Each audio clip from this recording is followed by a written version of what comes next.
There is a moment a man does not prepare for.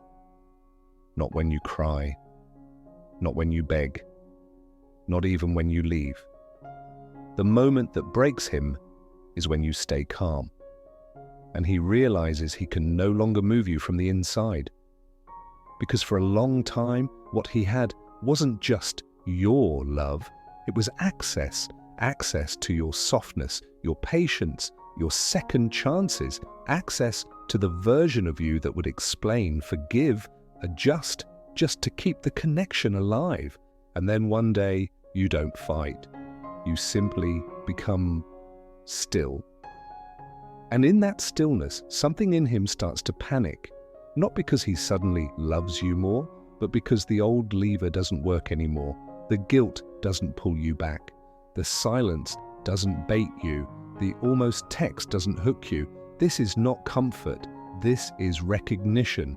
Because if you misunderstand what happens next, you will call intensity love, and you will hand your dignity back like an apology. You'll mistake his sudden attention for devotion when it might only be his system trying to regain control. So stay with me. I'm going to walk you through the 6 inner steps his mind goes through when your dignity becomes stronger than your love. And the final step is the most dangerous one, because it's the moment he will try to resurrect the old version of you. And if any of this feels familiar, right, I'm returning to myself. Not for me, for you. So your nervous system hears it in your own voice. He doesn't feel you disappearing when you walk out the door. He feels it when you stop adjusting yourself to keep the peace. Because the real leaving often happens quietly while you're still in the room. For a long time, the relationship had an unspoken center of gravity. Not the plans you made together, not the texts, not the romantic moments. The gravity was simpler, your willingness to bend first. Your habit of smoothing the air when it got heavy. Your instinct to turn your own discomfort into something easier for him to live with. Most men don't consciously name this, they just get used to it. Their nervous system learns a pattern, tension rises and you soften it. He withdraws and you reach. Confusion appears and you translate it into meaning. That rhythm becomes a kind of emotional home for him. So when people say, "She became no longer negotiable," they imagine a speech. A firm boundary delivered with perfect words, a dramatic exit, a cold refusal. But that isn't what changes the dynamic. No longer negotiable is an inner position. It's a shift in where you stand inside yourself. It starts when your body speaks and you finally stop interrupting it. There's a tightening in your chest, and instead of smiling through it, you listen. A small irritation shows up, and you don't rush to bury it under kindness. The urge to explain your feelings in 10 different ways arrives, and you let it pass without performing for understanding. Not because you're trying to punish him, not because you want a reaction, because something inside you is tired of abandoning itself in tiny daily ways. This is where the most important detail lives. The change doesn't begin in your words, it begins in your nervous system. Your energy stops pleading, your presence stops bargaining. A calm installs itself, not the calm of numbness, but the calm of someone who is finally on her own side. And that calm does something unsettling to him. You might still be warm, still caring, still capable of deep love, yet the warmth no longer comes with an open invitation to treat you casually. The care no longer includes emotional free labor. Love is still there, but it has stopped being a soft place for him to hide from responsibility. That's when he experiences the loss he can't describe. Not the loss of your affection, the loss of access. Access is not just the ability to call you, it's the invisible doorway he used to walk through to reset the relationship without changing himself. It's the way a little charm used to erase a pattern, the way a half apology used to be enough. the way silence could pull you into chasing clarity. When you return to yourself, that doorway closes quietly. He can still see you. He may still spend time with you, but something important is missing. The old certainty that you can be moved from the inside, that you can be shifted back into position with the right mix of distance and attention. His system notices before his mind does. He becomes watchful, not always in an obvious way. The attention can even look sweet at first, more texts, more checking in, more sudden interest. But underneath it is a search. He's trying to locate the version of you that made the dynamic easy for him, the one who would soften first. When he doesn't find her, discomfort rises. And this is where many women make a mistake. They assume his discomfort is proof of love. They see the sudden effort and think he finally understands. Sometimes he does. But often, in this first stage, what's happening is simpler and more primitive. The psyche is reacting to a loss of control. Jung would call it the shadow waking up. Not because he's evil, not because he planned to use you. The shadow can be very ordinary. It's the part of a person that panics when a familiar advantage disappears. The part that feels entitled to comfort. The part that relied on your flexibility to avoid his own growth. When that entitlement gets threatened, the shadow tries to restore the old order. It might show up as guilt dressed as vulnerability. It might show up as intensity that feels like devotion. The shape changes, but the goal is the same. Regain the access that used to be automatic. So here's the key question, the one that keeps you from falling back into the old role. Is he moving towards you because he respects your alignment, or because he can't tolerate losing his position? You don't have to interrogate him. You don't have to analyze every message. The truth reveals itself over time, in the consistency of his presence, and in whether he can meet you without demanding that you shrink. Because what has happened is not you becoming distant. You didn't become distant, you became aligned. And alignment does something love alone never could. It creates structure. And structure doesn't beg, it doesn't chase, it simply reveals what's real. In the next chapter, you'll see why that structure triggers respect in a way pure devotion never does, and why it changes his mind at a level deeper than romance. Love without structure becomes background noise. Dignity becomes a signal. And that sentence can feel unfair at first, especially if you've been the woman who gave love with your whole chest. The kind that offers more tenderness when he pulls away, as if warmth alone could teach someone how to stay. But here's what the psyche does, quietly, automatically. When love keeps flowing no matter what, the mind stops registering it as information. It becomes the emotional weather, present, constant, familiar. It doesn't mean your love was worthless. It means the nervous system adapts to whatever is always available, even if it is sacred. That's how giving more love often creates habit. Not commitment, habit.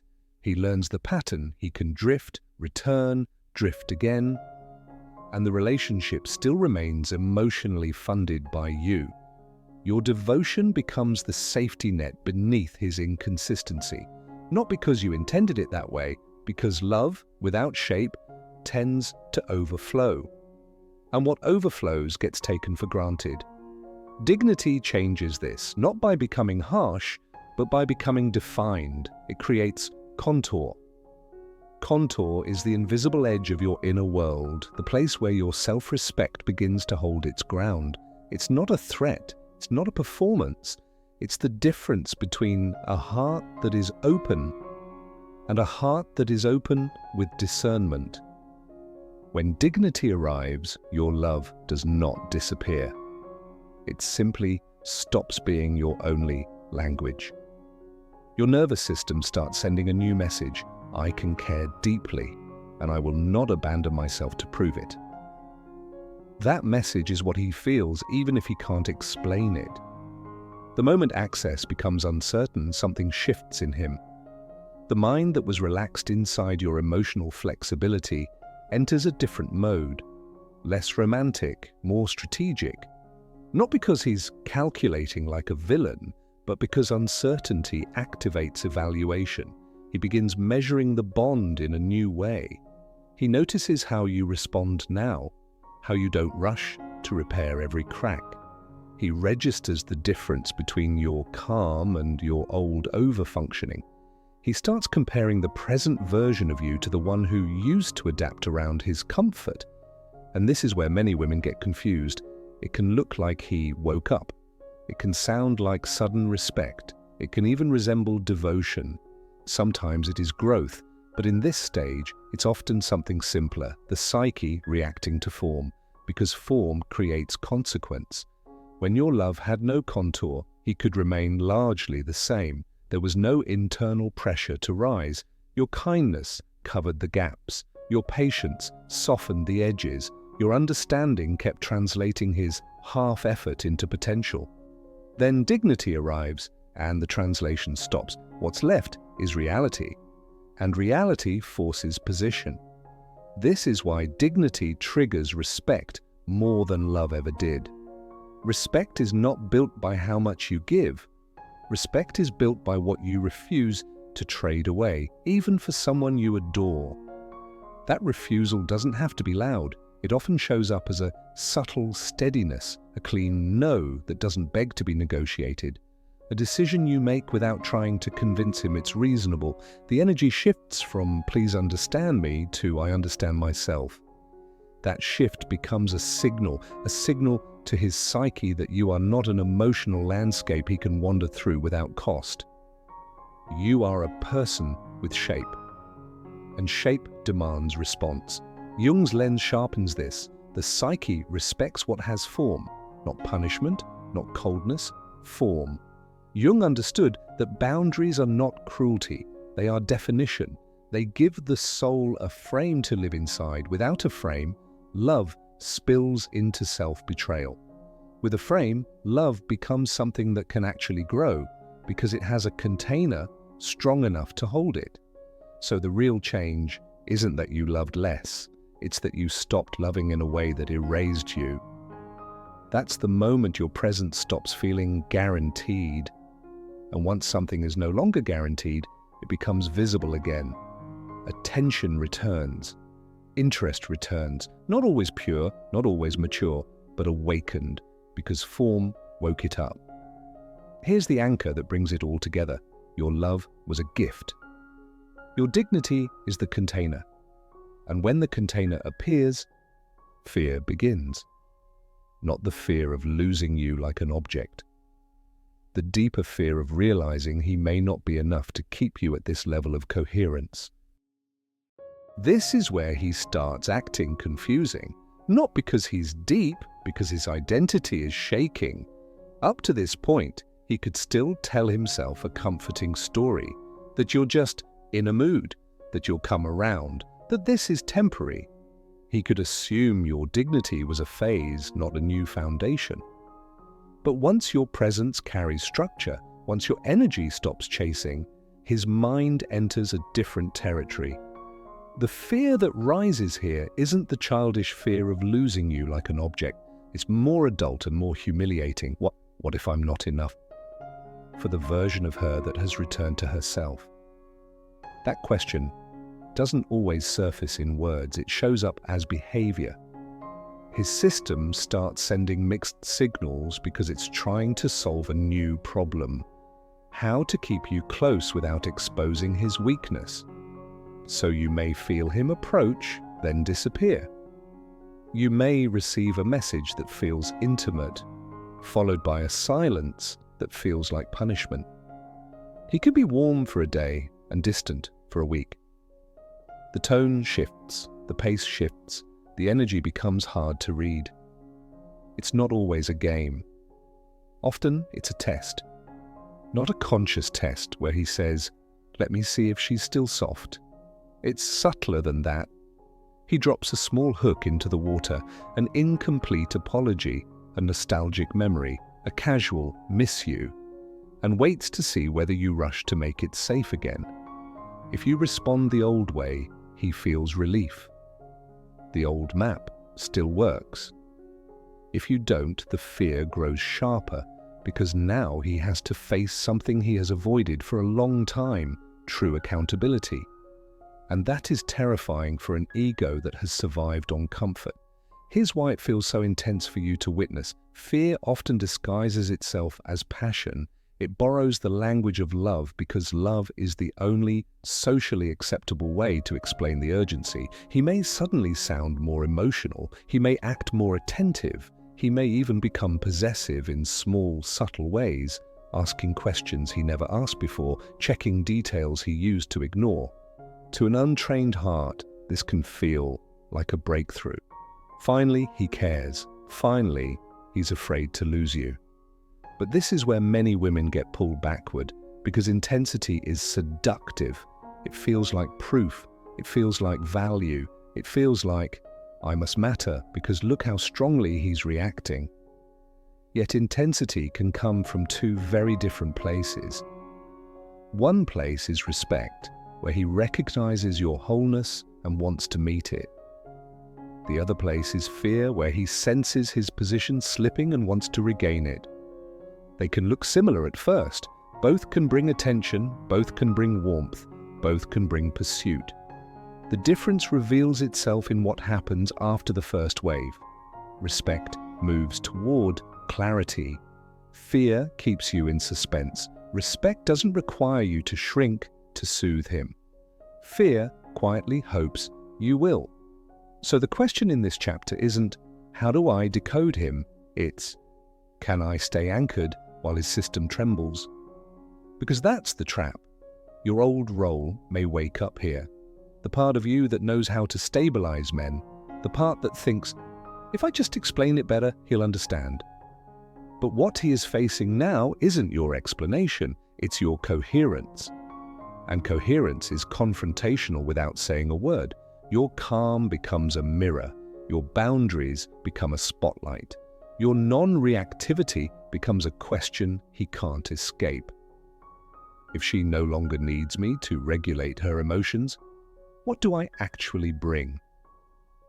That moment can humble a man into growth, or it can provoke him into more testing. Either way, it reveals what was hidden beneath the relationship's surface. Jung would describe this as the moment the mask stops working. When a mask no longer works, the ego panics, and panic can mimic passion. It might rush forward to prove something. It might pull back to protect itself. It might do both in the same week. The psyche is scrambling to preserve identity, so watch the pattern, not the performance. Watch whether his closeness comes with responsibility. Watch whether his fear produces honesty or just intensity. Watch whether the relationship becomes clearer or simply louder, because your dignity is no longer negotiating for comfort. And here's the anchor you need when the signals get messy. Fear needs proof. Respect seeks coherence. He will grieve, not you. The version of you that made him comfortable. There is a moment in every shifted relationship when the bargaining ends. Not because you said the perfect words, not because you proved your point. It ends because something becomes undeniable in the air. The old version of you is gone. Not dead in a dramatic way, not erased by anger. Simply unreachable. He notices it in the places where he used to get a predictable result. The delayed reply doesn't pull you into anxious explaining anymore. The half effort no longer buys him closeness. The sudden sweetness doesn't reset the whole dynamic. The familiar buttons don't do what they used to do. And that is when he realizes he cannot go back to the relationship he knew. This is the point of no return, because what's disappearing isn't just a behavior. It's an entire structure that kept him safe. The structure where you waited, where you adapted, where you made excuses for what hurt you so you wouldn't have to face what it meant That version of you wasn't weak. She was trying to keep love alive with the tools she had. She believed that if she stayed soft enough, he would finally meet her there. But now something in you has stopped performing survival, and when he senses that, grief begins.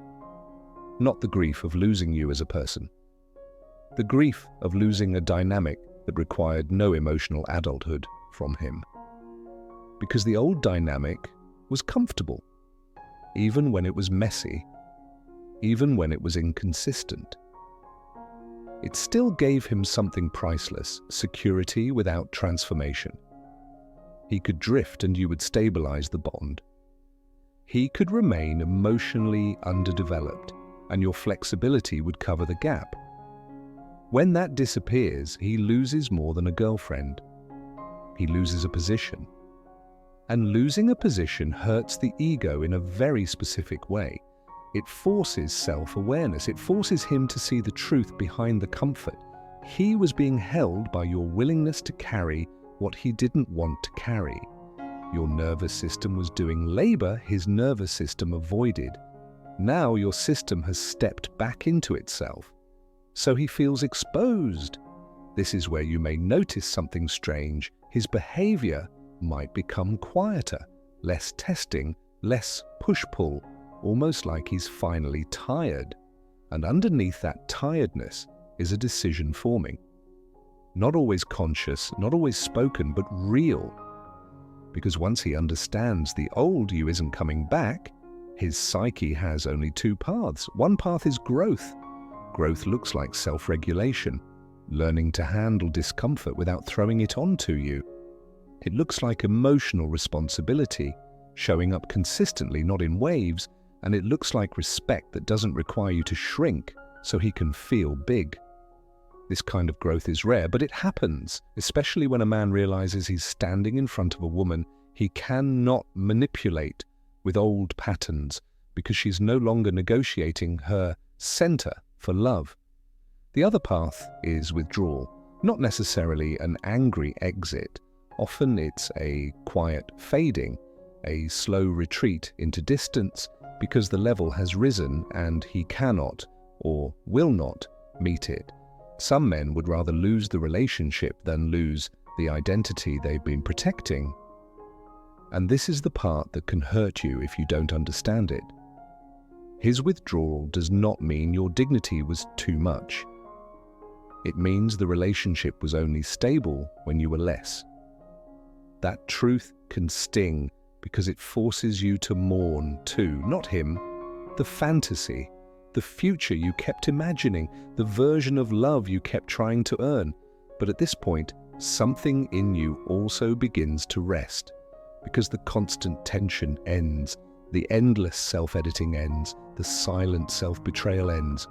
You stop living inside that exhausting question, how do I keep this from falling apart? Now it either becomes real or it ends clean. Jung called this the death of a projection. You stop carrying what was never yours to carry. Projection is when someone places their unmet needs, their emptiness, their emotional immaturity into the relationship and expects you to hold it without ever admitting that's what's happening. When you stop carrying it, the projection collapses, and when it collapses, the person has to meet themselves. That is why this moment feels so final, because you are no longer a refuge, you are an encounter. A refuge is where someone goes to avoid themselves. An encounter is where someone meets you and must meet themselves too. And now the real question appears, the one that will decide everything moving forward. Is your dignity a strategy or your identity?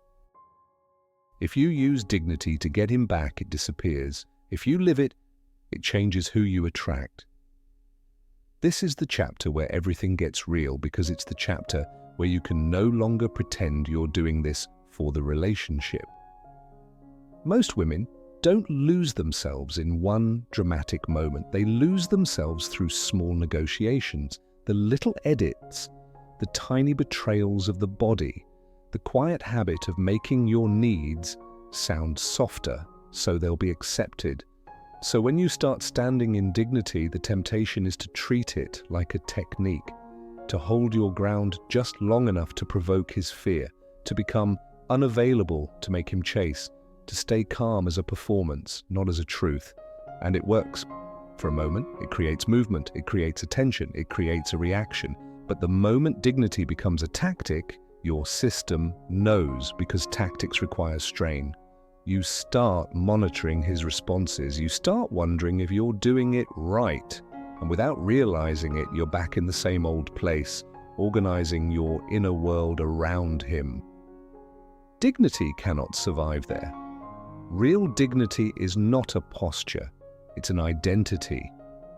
It's the moment your nervous system stops asking, "How do I keep him?" and begins asking, "What keeps me?" That question changes everything. Your yes gains weight, not because you're withholding, but because you're no longer saying yes while your body is screaming no. Your no becomes calm, almost quiet, because it's no longer fueled by resentment. It's fueled by self-respect. You don't need to make it dramatic, because you're not trying to win a debate. You're protecting a boundary your body has already drawn. This is also where vague promises lose their power. When someone says, "Let's see where this goes," and your chest tightens, you don't override it with hope. When someone offers affection without direction, you don't treat it like a contract. Not because you've become cynical, because you've become clear. Clarity makes you less available to illusion. And here's what people rarely tell you. This is when you start seeing the difference between presence and performance. Performance can look like love. It can feel intoxicating. It shows up when he wants you back, when he misses the comfort, when his ego feels challenged. Presence is quieter. Presence doesn't need you confused. Presence doesn't punish your boundaries. Presence can hold your wholeness without trying to negotiate it down. When dignity becomes identity, you stop arguing for your worth. You stop explaining your boundaries as if they need approval. The energy shifts from persuading to choosing, and that choice organizes the field. Because dignity doesn't chase, it doesn't lecture, it doesn't threaten, it simply creates a new environment. In that environment, certain behaviors can't survive. Breadcrumbing feels embarrassing, not romantic. Mixed signals feel loud, not mysterious. Half-love feels heavy, not hopeful. You stop participating. And that is why dignity changes who you attract. Not in some magical way, in a psychological way. People who are drawn to your overgiving begin to feel blocked. People who thrived on your emotional flexibility start sensing that you are no longer a place where they can drop their chaos and call it connection. Meanwhile, emotionally mature people, those who can hold steadiness, often feel safer around you because you're no longer leaking desperation through the cracks. This is where Jung's idea of integration becomes the backbone of everything. Integration is when you stop splitting yourself to be loved. Integration is wholeness. Wholeness is dignity. And it's not harsh, it's honest. So if you're wondering whether you're becoming too much, listen closely. You are not becoming demanding. You are becoming precise. Precise with your time, precise with your energy, precise with what you allow near your heart. That precision doesn't shrink your life, it cleans it. The question changes. You stop asking, "How do I keep him?" And you begin asking, "Does this bond honor who I am now?" That shift sounds simple, but it's not. It's a rewiring. Because for a long time, your nervous system treated love like a situation you had to manage, a mood you had to read, a risk you had to reduce. You didn't just love him, you monitored him. You anticipated, you adjusted. You stayed slightly tense, even on good days, because somewhere inside you knew the peace was conditional. Then dignity became your identity, and the entire system starts to reconfigure from within. This is where you begin to realize something that changes your life, not just your relationships. Love doesn't have to hurt to be real, not hurt in the sense of normal vulnerability, hurt in the sense of chronic self-abandonment, the ache of swallowing yourself, the fatigue of being the emotional adult for two people, the quiet anxiety that lives in your body when you keep calling inconsistency chemistry. Your body learns a new rule. It begins to associate safety with coherence instead of intensity. Coherence means your inner world matches your outer choices. You don't stay in conversations that drain you just to be seen as understanding. You don't accept unclear love and then punish yourself for feeling unclear. This is how cycles close now, not with you proving your point like a closing argument. They close with coherence. A decision you live consistently becomes the ending. Your energy stops reopening doors you already walked through. You don't need the other person to agree that it's over because you're no longer asking permission to protect your peace. And this is where people who arrive too late feel it. They don't always know what they're sensing, but they feel something different in you. There is a threshold now, a quiet edge, not an attitude, not a wall, just a new level of self-possession that makes certain approaches ineffective. Late apologies bounce off. Half effort feels awkward in your presence. Old tactics lose their charm. Not because you became colder, because you stopped being reachable through self-betrayal. This is what it means when dignity becomes a threshold in your life. The threshold isn't there to punish anyone. It's there to protect the part of you that finally came home. And notice how different your motivation is now. You're not choosing yourself to teach him a lesson. You're not holding your ground to win. Revenge is still centered on him. This is different. You choose yourself because you're done abandoning yourself. That's why it feels calmer. There's grief, yes.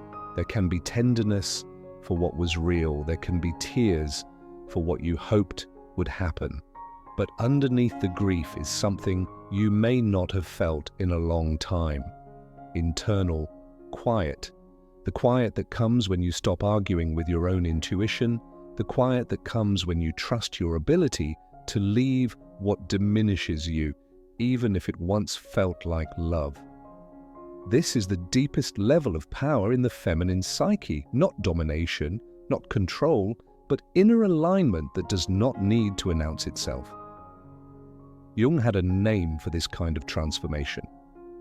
Individuation is the courage to lose what only existed through self-abandonment. That sentence is brutal in the most liberating way, because it tells the truth. Some bonds survive only when you split yourself. Some relationships feel alive only when you're performing. Individuation ends that. Doesn't make you harder, it makes you whole.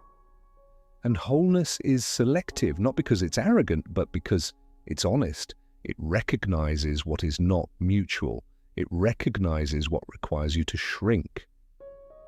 So here's the anchor for the end of this journey. Dignity isn't a wall, it's a threshold. A wall keeps everyone out. A threshold allows entry, but only to what can cross without invading. Only to what can meet you without asking you to disappear. And that brings us to the last question, the one you leave this video with. So what do you leave with, if not techniques, not rules, not games, not strategies to make someone want you? You leave with a new inner structure, a way of loving that no longer costs you your soul. Some men will rise, some will retreat. But your dignity was never meant to control an outcome. It was never designed to make him stay, or make him regret, or make him finally understand what he lost. Dignity has a different purpose. It exists to stop the inner collapse that kept repeating, because once you return to yourself, you stop chasing what costs your soul. And that is why the outcome will always be coherent, no matter what he chooses.